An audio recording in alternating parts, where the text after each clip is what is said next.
कौन? जो शिष्ट लोग होते हैं। शिष्ट समझते हो? हैं? हाँ, जो सज्जन, शिष्ट, सुधी, अच्छे सज्जन पुरुष होते हैं वो ऐसा करते हैं। लेकिन जो कुछ ऐसे भी विचार रखने वाले होते हैं जो ये सोचते होंगे प्रभु को पड़गान तो सब कोई कर रहा था, है ना, और हमारे यहाँ नहीं हुआ, हमारे यहाँ नहीं हुआ, हमारे यहाँ नहीं हुआ। देखो गए तो राजा के यहाँ गए, सेठ जी के यहाँ गए,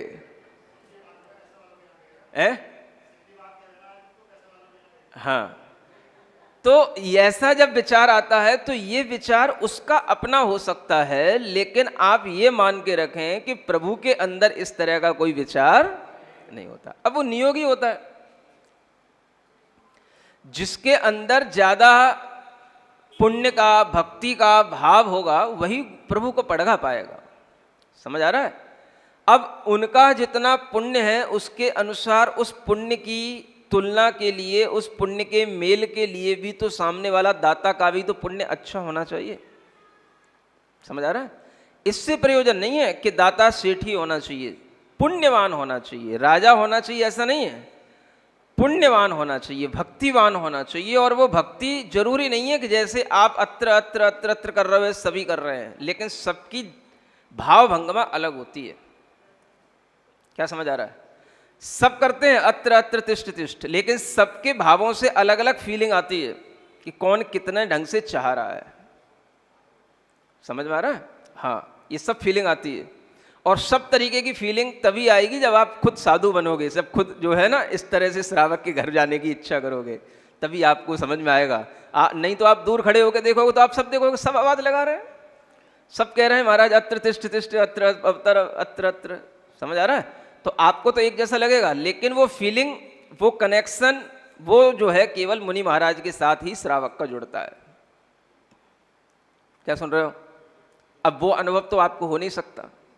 इसलिए सिद्धांत में जो बात लिखी है ये बात जान करके रखो कि हमें जब भी कभी इस तरह के प्रसंग देखने को मिलते हैं तो हम उसे अपनी बुद्धि से ना सोच करके जो सिद्धांत में लिखा है उस बुद्धि से सोचा करें, जिनवाणी के अनुसार अपनी सोच रखा करें, है ना।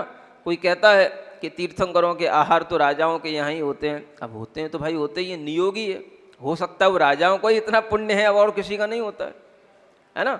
अब सब राजा श्रेयांश के लिए भी ये नियोग मिला तो अब वो भी राजा ही था, अब था तो था। लेकिन ऐसा ही अगर होता तो बहुत बड़ा राजा तो भरत चक्रवर्ती था, वो तो सामान्य राजा थे, चक्रवर्ती तो उनसे ही बड़ा राजा था। अगर उन्हें राजा ही के यहाँ करने का शौक होता तो और बड़े राजा के यहाँ हो जाता, लेकिन वो नहीं हुआ। उसको पड़गाहन करना नहीं आया, उसको इस तरह की भक्ति करना नहीं आया जो भक्ति राजा श्रेयांश ने कर ली। समझ आ रहा है? तो आप ये विचार करें। इसलिए यहां पर ये जो लिखा हुआ है कि प्रभु के अंदर तो दीन दरिद्री हो चाहे निर्धन हो चाहे वो धनवान हो सब बराबर है। उनकी दृष्टि में कोई छोटा बड़ा नहीं है, उनकी दृष्टि में उनके चित्त में सब समान है ना।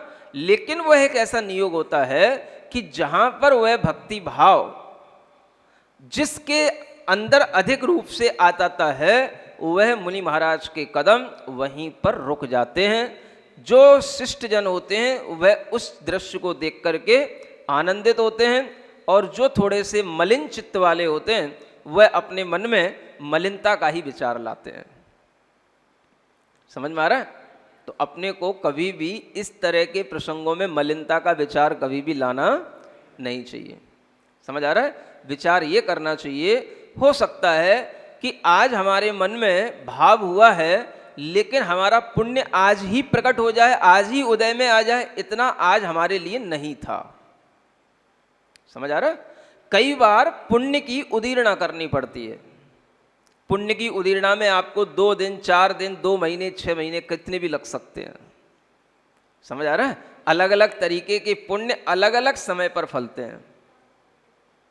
आप ये भी सोच सकते हो पहले तो हम महाराज के पास गए थे, पहले ही दिन आहार हो गया था, अब की बार गए तो 15 दिन हो गए, आहार नहीं हुआ।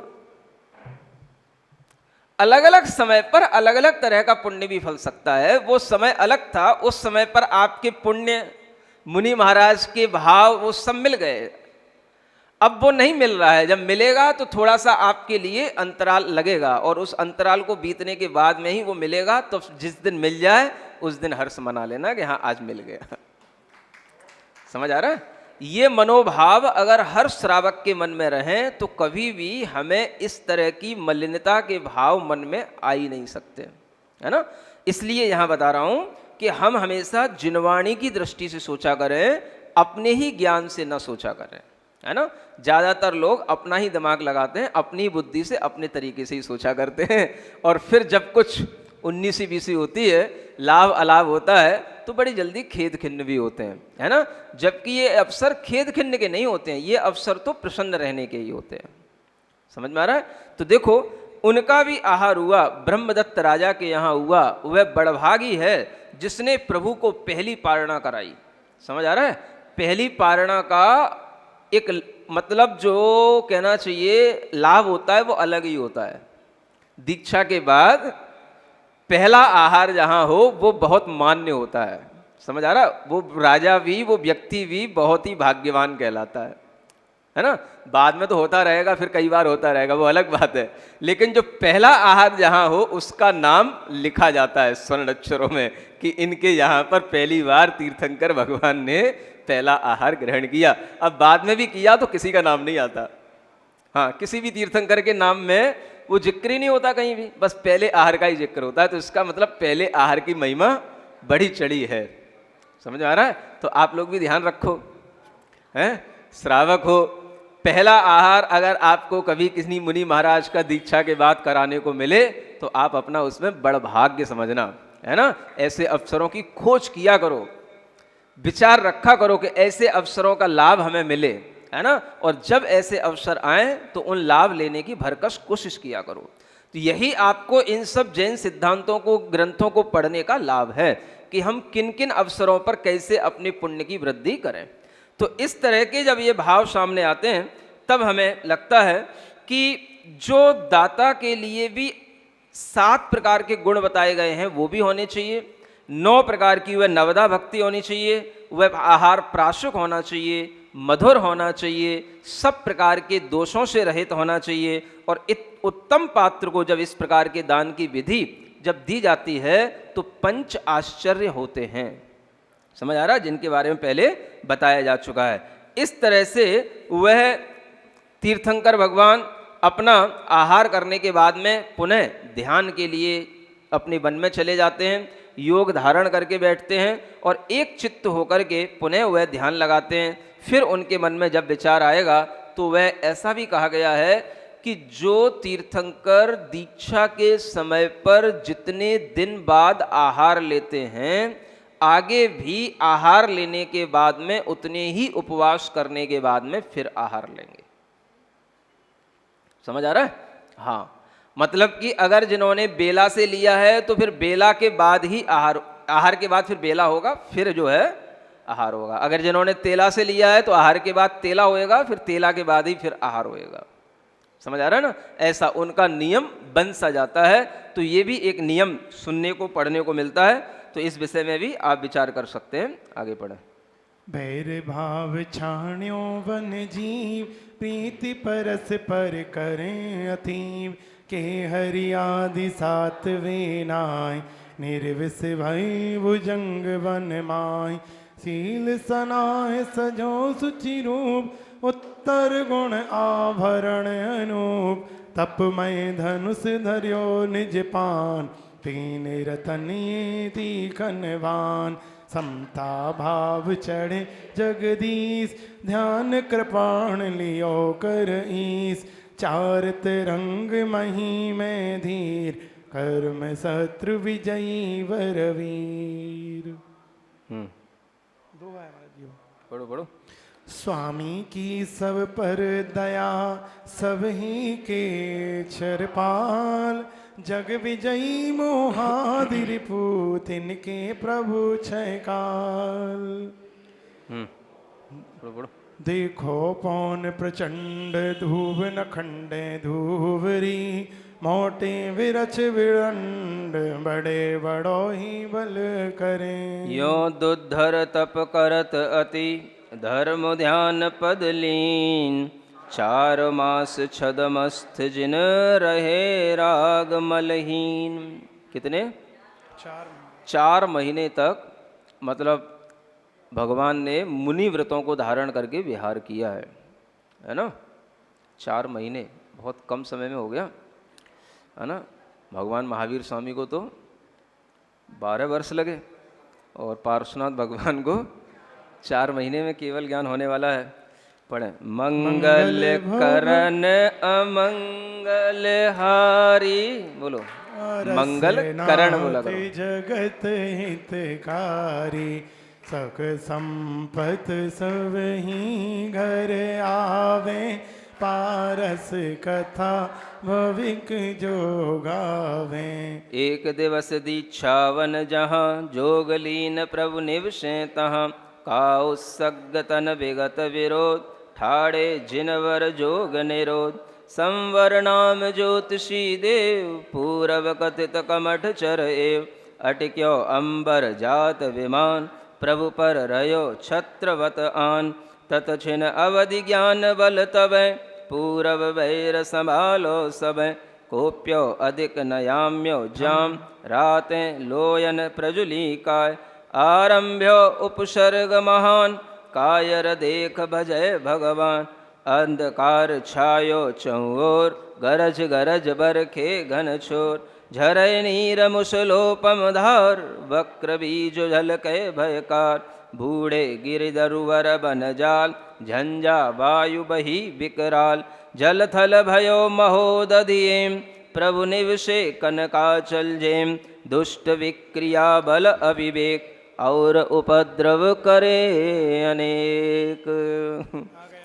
अच्छा, 4 महीने बाद अभी केवल ज्ञान नहीं हो रहा है ना, अभी टाइम आ रहा है धीरे धीरे। मतलब 4 महीने तक भगवान छदमस्त बने रहे है ना, फिर उनको केवल ज्ञान तो हो रहा है।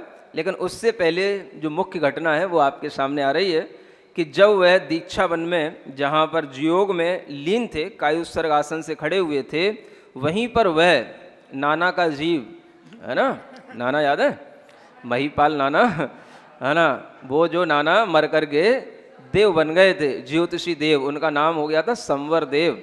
तो वह जो है अपना विमान लेकर के गुजर रहे थे, तो वो नाना का विमान जब उनके ऊपर से निकला तो रुक गया। ऐसा होता है जहाँ पर रिद्धिधारी मुनि महाराज खड़े हुए हों, वहाँ ऊपर से किसी भी विद्याधर का विमान या देव का विमान जा नहीं सकता है ना, अपने आप कीलित हो जाता है। तो वह विमान जब देव का वहाँ पर रुक गया तो उसने नीचे देखा अपने अवधि ज्ञान से कि क्या हो रहा है, मेरा विमान एकदम से रुक क्यों गया। तेल तो होता नहीं विमान में, तेल खत्म हो ही नहीं सकता है, तो रुकने की कोई बात ही नहीं है।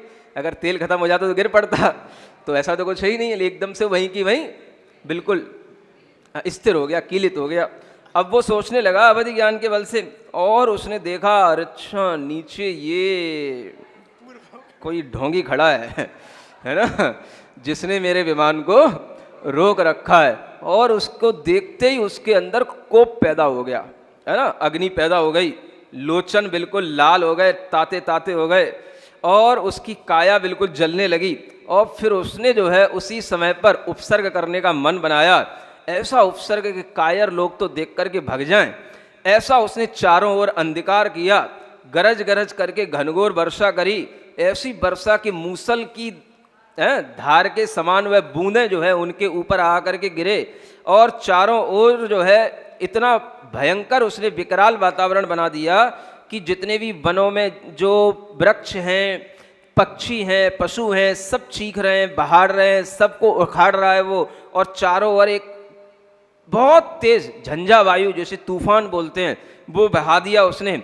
सब कुछ उसने बिल्कुल जल थल पानी में निमग्न कर दिया, बिल्कुल उसने खूब जितना कर सकता। और चारों ओर उसने पानी पानी भर दिया, जैसे कि मतलब सब डूब गए। लेकिन वह भगवान बिल्कुल सुमेरु पर्वत के समान वैसे के वैसे ही खड़े रहे। और वह दुष्ट विक्रिया के बल से अनेक तरह के काम करता रहा, लेकिन उसका कोई भी उपद्रव भगवान को डिगा नहीं सका, है ना। किल किलंत बेताल काल कज्जल सविच सज्जई, भौकराल विकराल भाल मद गज जिम गज्जही। मुंडमाल गल धरई लाल लोयन नहीं डरही तन जन, मुख फुलिंग फुंकरही करही निर्दय धुनि हन हन। ये विद अनेक दुर्भेय धरि कमठ जीव उपसर्ग किय तिहु लोक बंद जिन चंद्र प्रति धूलि डाल निज शीस लिय। उसने तो तरह तरह के उपसर्ग किए, लेकिन बात वही है कि ये सब उपसर्ग उन भगवान के लिए तो कुछ नहीं बिगाड़ पाए, उसने अपने लिए कर्म रूपी धूलि अपने अंदर, अपने आत्मा के अंदर डाल ली, यानी अपनी आत्मा को कर्म रज से बांध लिया। ऐसा वह कृत्य करता रहा जो उसके लिए उल्टा ही दुखकारक होता रहा। इत्यादिक उत्पात सब वृथा भये अति घोर, जैसे माणिक दीप को लगे न पौन झकोर। प्रभु चित चलियो न तन हलियो, टलियो न धीरज ध्यान, इन अपराधी क्रोधवश करी वृथा निज हान। पावक पकड़े हाथ सो अवसि हाथ जल जाए, पर के तन लागे नहीं, बाके पुण्य सहाय। देखो बहुत बढ़िया उपमा दी है, अच्छा दोहा है, ध्यान रखने योग्य। क्या कहते हैं, आग अपने हाथ में पकड़ोगे, और अपने हाथ में आग इसलिए पकड़े हो कि दूसरों को हम जला सकें, तो दूसरा तो जलेगा जब जब उसका पाप कर्म का उदय होगा।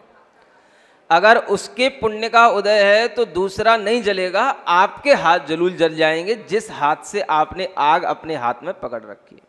समझ आ रहा है? ऐसे ही भगवान का तो कुछ बिगड़ने वाला नहीं है, उनका तो पुण्य योग इतना है कि उनके लिए तो वह उपसर्ग का कोई भी, उनके भीतर कुछ भी विचलन का भाव नहीं हो रहा है, और उनके शरीर पर भी कोई चीज आकर के लग नहीं रही है। समझ आ रहा है? बिल्कुल वह बुलेट प्रूफ, हाँ कुछ नहीं पहने तब भी वो बुलेट प्रूफ है ना? क्यों है? क्योंकि उनके पुण्य का प्रताप है। वो जो चारों ओर आभा मंडल पुण्य वर्गणाएं इस तरह की होती हैं कि कोई भी चीज उनके शरीर को पीड़ित नहीं कर सकती है। समझ आ रहा है? और जो करने वाला है उसका पाप इतना है कि वो अपने दुष्ट भाव से, पाप भाव से अपने अंदर पाप कर्म का बंध करता ही चला जा रहा है। तो वो यहाँ बताया गया कि पावक पाके हाथ सो अवसी हाथ जल जाए, पर के तन ला के नहीं, क्योंकि वाके पुण्य सहाय। उसके लिए तो सहायता करने वाला उसका पुण्य है। प्राणी विषय कसाय बस कौन कौन विपरीत, करत हरत कल्याण निज जलो जलो यह रीत। प्रभु औचित्य महाघनी त्रिभुवन पूजित पाए, तिनके यह क्यों संभव स्वरूप सर्ग कराए। ए विद जो कोई पुरुष पूछे संशय राखी, ताके समभावन निमित्त लिखो जिनागम साखी। देखो बहुत अच्छा, क्या कहते हैं, प्रभु तो अचिंत महिमा के धनी हैं, तीन लोक से पूजित जिनके चरण हैं, उनके लिए ये उपसर्ग क्यों संभव होता है, क्यों उपसर्ग किया जा रहा है, ये उपसर्ग का कथन आया ही क्यों प्रभु के लिए, है ना? तो यहाँ पंडित जी कहते हैं कि जिनके मन में ऐसा संशय उत्पन्न हो रहा है, उन्हें हम सिद्धांत बता करके ही इस संशय को दूर करना चाहते हैं। समझ आ रहा है? वो सिद्धांत क्या है, पहले इनकी सुन लेते फिर अपनी बता देंगे उसी के अनुसार। अवसर्पण उत्सर्पणि काल, होहि अनंतानंत विशाल। भरत तथा ऐरावत माही, रहड़ घटी वत आवे जाही। जब ये असंख्यात परिमाण, बीते जुगम खेत भूथान। तब हुंडावसर्पण एक, पर करें विपरीत अनेक। ताकि रीत सुनो मति बंत, सुख माँ दुख माँ काल के अंत। वर्खाधिक को कारण पाए, विकलत्रय उपजे बहु भाई। कल्प वृक्ष बिन से तिहि बार, वरते कर्म भूमि व्यवहार। प्रथम जिनिस प्रथम चक्रेश, ताहि समय हो ही एह देश। क्या बता रहे हैं कि ये जो उत्सर्पणी और अवसर्पणी काल का एक चक्र चला करता है ना? अभी कौन सा काल चल रहा है? अवसर्पणी काल चल रहा है, लेकिन कई असंख्यात ऐसे ये उत्सर्पणी अवसर्पणी काल बीत जाने के बाद में ये वाला जो काल चक्र है ये आया है। इसका नाम अलग से बोला जाता है हुंडा अवसर्पणी काल। समझ आ रहा है? हाँ, अपन जिस काल में जी रहे हैं वो बहुत ही विशिष्ट काल है वो। समझ आ रहा है? हाँ, वो असंख्यातों अवसर पड़ी उस सरपड़ी बीत जाने के बाद आता है। समझ आ रहा है? अपन बहुत ही स्पेशल लोग हैं। तो और उस काल में क्या क्या स्पेशल चीजें होती हैं, है ना, या एक्सेप्शनल चीजें होती हैं जिन्हें हम कहते हैं जो हर काल में नहीं होती हैं, वो केवल इसी हुंडा अवसरपड़ी काल में होती हैं। कुछ वो अपवाद चीजें हैं, उसके बारे में यहाँ बताया जा रहा है कि देखो, वैसे तो नियम होता है जब यहाँ काल परिवर्तन चलता है तो पहला काल भोग भूमि का, दूसरा भी काल भोग भूमि का, तीसरा काल भोग भूमि का। जब भोग भूमि पूरी हो जाती है तब चौथा काल आता है, कर्म भूमि प्रारंभ होती है। लेकिन इस हुंडा अवसर्पणी काल में ऐसा हुआ कि तीसरा काल पूर्ण नहीं हो पाया, और वह पूर्ण होने से पहले ही उस तीसरे ही काल में ऐसी कुछ वर्षा वगैरह हो गई कि कल्प वृक्षों के तो नाश हो गए और वह कर्म भूमि का वातावरण तैयार हो गया, और उसी समय पर तीर्थंकरों का और चक्रवर्ती का जन्म हो गया। तो ये आदिनाथ जो पहले तीर्थंकर हुए तीसरे काल में ही हो गए। ये हुंडा अवसर्पणी काल की देन मानी जाती है। समझ आ रहा है? ऐसे ही इस हुंडा अवसर्पणी काल में और भी कुछ विचित्र घटनाएं घटती हैं जिनके बारे में यहाँ बताया जा रहा है ना। थोड़ा सिद्धांत भी पढ़ते जाओ तो आपको अच्छा लगेगा। पुरुष शलाका विजय भंग चक्री के होय, थोड़े जीव जाहि शिव लोय, चक्रवर्ती विकल्प विस्तरे, ब्रह्म वंश की उत्पत्ति करें। पुरुष सलाका चौथे काल, 58 उपजे गुणमाल, नवम आदि 16 परजंत, 7 तीर्थ में धर्म नशंत, 11 रुद्र जन्म जहाँ धरे, 9 कलि प्रिय नारद अवतरे, 7 23 समसुर गुणवर्ण, चरम जिनेश्वर को उपसर्ग, तीजे चौथे काल मंझार, पंचम में धीसे वड़वार, विविध कुदेव कुलिंगी लोग, उत्तम धर्म नाश की जोग, बिलाल बील चंडाल, नाहलादि कुल में विकराल, कल की उपकल की कलिमाई, लीस है मिथ्यानाय, अनावृष्टि अतिवृष्टि विख्यात, भूषि वृद्धि वज्रग्निपात, ईत भीत इत्यादिक दोष, काल प्रवाह होई दुख पोष। ये इस काल के ये प्रभाव हैं। समझ में आ रहा है? कितने चीजें बताई। एक तो तीर्थंकर का तीसरे काल में ही जन्म होना, चक्रवर्ती का तीसरे काल में जन्म होना। दूसरा, शलाका पुरुष चौथे काल में अब 58 रह जाना, है ना। मतलब 63 शलाका पुरुष होते हैं, कितने रह गए? 58, 58 रह गए। क्यों रह गए आगे उसके बारे में बताएंगे। और 9 से लेकर के 16 तीर्थंकरों तक धर्म का नाश होना, है ना, धर्म तीर्थ का विच्छेद होना। माने जैसे 9वें तीर्थंकर पुष्पदंत हुए, है ना, उसके बाद में तीर्थ का विनाश होएगा, मतलब तीर्थ से रहित हो जाएगी भूमि। फिर 10वें तीर्थंकर होंगे, फिर उनके भी तीर्थ का विनाश होएगा। मतलब तीर्थ कुछ समय तक चलेगा, वो भी असंख्यात वर्ष तक चलता है। उसके बावजूद भी असंख्यात वर्षों का अंतराल पड़ जाता है ना। कहीं पौन पल्ले का, कहीं आधा पल्ले का, ऐसा जो है अंतराल पड़ जाता है जिसमें फिर कोई तीर्थंकर नहीं होते, धर्म कर्म कुछ नहीं होता। फिर से तीर्थंकर फिर शुरू करते हैं। तो ऐसा जो है 9वें तीर्थंकर से लेकर के 16वें तीर्थंकर तक हुआ है। उसके बाद में शांति रही है ना। ये भी किस कारण से हुआ? ये हुंडा अवसर्पणी काल की देन है। 11 रुद्र जन्म लेते हैं। किस कारण से? ये हुंडा अवसर्पणी काल है, इसमें रुद्र और 9 कलह प्रिय नारद होते हैं, है ना, वो भी इसी काल में जन्म लेते हैं। 7वें तीर्थंकर, 23वें तीर्थंकर और अंतिम तीर्थंकर, इन 3 तीर्थंकरों के ऊपर उपसर्ग हुआ। किस कारण से? ये हुंडा अवसर्पणी काल का प्रभाव है। समझ में आ रहा है? 7वें सुपार्श्वनाथ, 23वें पार्श्वनाथ और अंतिम वर्धमान महावीर स्वामी, इन 3 तीर्थंकरों पर मुनि बनने के बाद में उपसर्ग हुआ। तीर्थंकर केवल ज्ञान होने के बाद किसी पर नहीं होता, मुनि बनने पर भी क्यों हुआ? तो ये भी एक हुंडा अवसर्पणी काल का प्रभाव। अन्यथा इनकी सेवा करने वाले जब इंद्र जैसे लोग हर समय खड़े रहते हैं, तब भी इनके ऊपर उपसर्ग क्यों हो गया? समझ आ रहा है ना? ऐसा तो ही नहीं है कि इंद्र का काम बंद हो गया, अब इंद्र को आना ही जाना नहीं, कि इंद्र को कोई मतलब ही नहीं अब इनसे, अभी फिर आएगा जब केवल ज्ञान हो जाएगा है। लेकिन बीच में कहाँ गोल हो गया, कोई कुछ नहीं कर सकता है। कर्म का उदय है ऐसा, या इस तीर्थ काल का ऐसा प्रभाव है कि जिसमें ऐसे कर्मों का उदय आना है जिसके कारण से ये तीर्थंकरों के ऊपर भी उपसर्ग हो जाता है ना। तो ये काल का दोष माना गया। ऐसे इसी चौथे काल के मझार पवन में दिशे बड़भार, पंचम में दिखे बड़भार, क्या दिखती है, मतलब ऐसे ही ये तीसरे चौथे पंचम काल में अनेक तरह के जो कुलिंगी हैं, कुलिंगी माने दिगंबर लिंग को छोड़ करके अन्य जो साधु होते हैं उन्हें कुलिंगी कहा जाता है। तो ये सब इनकी बढ़भार होती है ना, ये बढ़ते हैं इस हुंडा अवसर्पणी काल के तीसरे चौथे पांचवें आरा में। और उत्तम धर्म का ये नाश होता है, समझ में आ रहा है। इसी तरीके के अनेक तरह के भील हैं, चांडाल हैं, नाहल आदि कुल में उत्पन्न होने वाले लोग हैं। इसके अलावा कल्की और उपकल्की भी होते हैं, है ना। 21 हजार वर्ष का जो काल है तो उसमें 21 कल्की हो जाएंगे, 21 उपकल्की हो जाएंगे, है ना। ऐसा 1000 वर्ष के बाद होते हैं कल्की, और उपकल्की 500 वर्ष के बाद होते हैं। तो ये सब होते रहते हैं। तो इस तरह का भी ये जो क्रम है ये भी इसी हुंडा अवसर्पणी के देन के कारण से, कभी यहाँ पर अतिवृष्टि होती है, कभी अनावृष्टि होती है।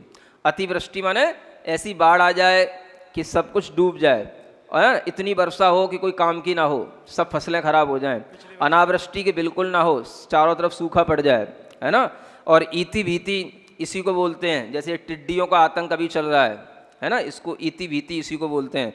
इस तरह के अनेक तरह के जो काम दिखाई देते हैं ये सब हुंडा अवसर्पणी काल के प्रभाव के कारण से होते हैं, अन्य कालों में ऐसा नहीं होता है। यूं त्रिलोक प्रज्ञप्ति में कथन कियो बुधराज सो भविजन अवधारियो संसन मैटन का, मतलब त्रिलोक प्रज्ञप्ति तिलोय पंडिती नाम का जो ग्रंथ है उससे हमने ये यहाँ पर लिखा है, आप वहीं से ज़्यादा जानना चाहो पढ़ लेना। और तीसरे कालहूँ मुक्ति साथे प्रथम तीर्थंकर सही पुन 3 तीरथ होय चक्री एक हर जिनवर वही इस माति चौथे युग सलाका पुरुष ऊने अवतरे हुंडा अवसर्पणी में 58 जोग 62 पद धरे, है ना। कि ये जो हुंडा अवसर्पणी काल में जो सलाका पुरुष होते हैं वो कितने कम हो गए, 5 कम हो गए। कैसे कम हो गए वो यहाँ बता दिया गया है ना। एक तो ये कम हो गया कि देखा जाए तो तीर्थंकर पहले तो तीसरी काल में हो गए, होने तो थे चौथे काल में, तो एक ये कम हो गए। शांतिनाथ, कुंथुनाथ, अरयनाथ 3 तीर्थंकर चक्रवर्ती भी बन गए। अगर ये चक्रवर्ती ना होते तो तीसरे और जीवों को चक्रवर्ती पद मिलता, तो इनने 3 चक्रवर्ती पद का खुद ही धारण कर लिया, तो 3 चक्रवर्ती इनने कम कर दिए। शास्त्रीय कथन है उसको ध्यान में रखना चाहिए, है ना। केवल धरणेन्द्र और पद्मावती ये दोनों आते हैं और आकर के वहां पर इतना ही काम होता है कि प्रभु के ऊपर वो पानी गिरा रहा था, बारिश कर रहा था, तो उसके लिए उन्होंने उनके ऊपर एक छत्र तान दिया। समझ आ रहा है, माने अपना जो है फणा फैला दिया या जो कुछ भी है वो छत्र तान दिया, फण का ही छत्र बना लिया और इतना ही काम किया गया। समझ आ रहा है। और ये काम धरणेन्द्र ने किया। क्या समझ में आ रहा है। पद्मावती उनके साथ में है। पद्मावती का इससे आगे और कोई रोल नहीं है। आप देखो इसमें कहाँ कुछ लिखा है, पढ़ो पढ़ो नीचे देखो है, समझ आ रहा है। इससे ज्यादा जो बातें हैं वो थोड़ा बाद की बातें हैं, हो सकता है वो किसी पुराण में भी लिखा हो, मैं मना नहीं कर रहा हूं, है ना, लेकिन वो बातें बहुत प्रामाणिक और बहुत प्राचीन नहीं है। आचार्य समंतभद्र महाराज ने भी स्वयंभू स्तोत्र में भगवान पार्श्वनाथ की स्तुति की है, तो जुगु नागो धरड़ो धराधरम यही बोला है। माने नाग ने, नाग माने धरणेन्द्र ने उनको जुगु माने व्याप्त कर लिया, घेर लिया, उनके चारों ओर जो है एक आवरण निर्मित कर दिया। बस इतना सा बात है, समझ आ रहा है। ज्यादा सिर पे उठाने वाली बात अच्छी नहीं लगती है, समझ में आ रहा है। ये बातें ना तो प्रैक्टिकली हैं और ना लॉजिकली हैं।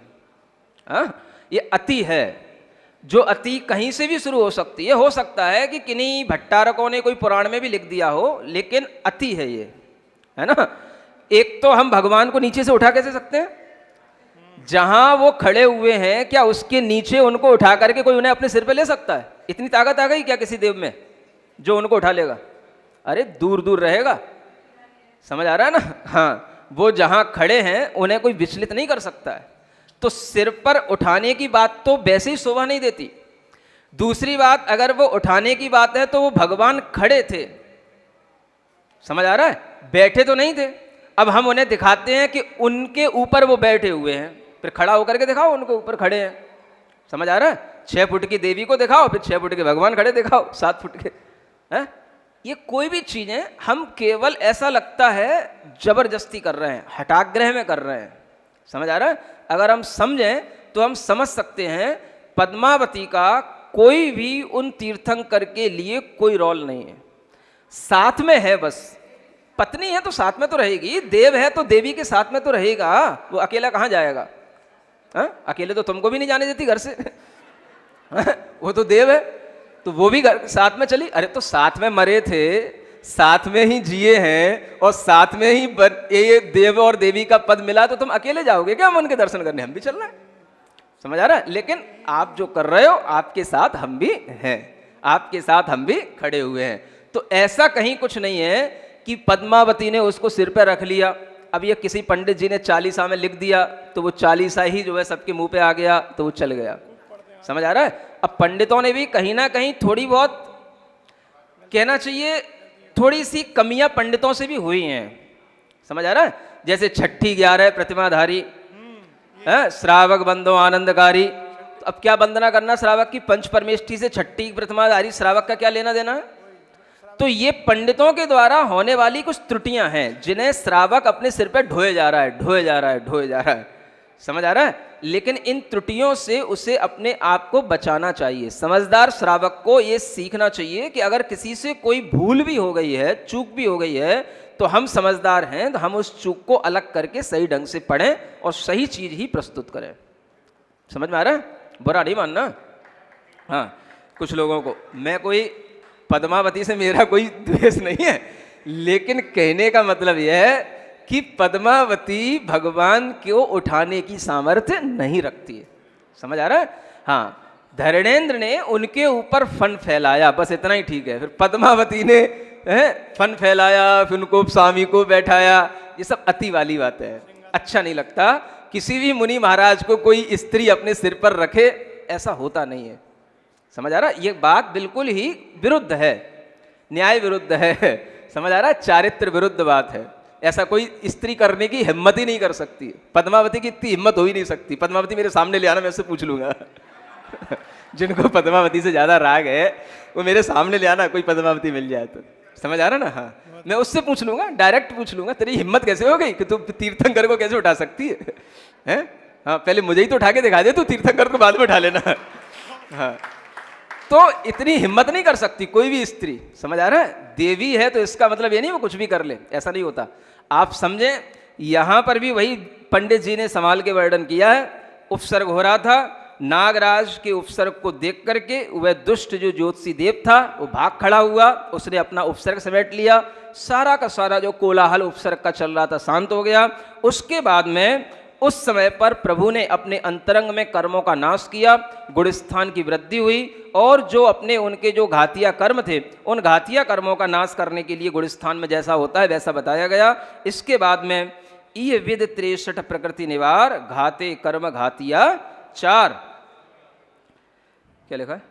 चैत अंधेरी 14 जान उपजो प्रभु के पंचम ज्ञान। अब जो है चैतवदी 14 को जब उन्होंने अपने कर्मों का नाश कर लिया, 63 जो कर्म की प्रकृतियां उनका नाश कर लिया, तो वह केवल ज्ञान की प्राप्ति हो जाती है, समझ आ रहा है? अब इसमें केवल ज्ञान प्राप्त करने में धरणेंद्र ने भी कोई काम कर दिया हो ऐसा कुछ नहीं है, समझ आ रहा है? वो तो एक नियोग है, वो आया था अपना उपकार चुकाने के लिए या अपने उपकार को जो है अपना कम करने के लिए या उनके अपने उपकार को दिखाने के लिए कि भाई आपने मेरे ऊपर इतना उपकार किया तो हम भी तो आपके लिए कुछ कर सकते हैं। लेकिन वो एक नियोग था कि जैसे ही उसने ऐसा किया उसी समय पर प्रभु का ध्यान हुआ और ध्यान लगने पर उन्हें केवल ज्ञान की प्राप्ति हो गई। तो ऐसा कहने में आ जाता है कि उनने उपसर्ग दूर कर दिया, समझ आ रहा है? ऐसा कहने में आ जाता है कि उसके कारण से प्रभु को केवल ज्ञान हो गया।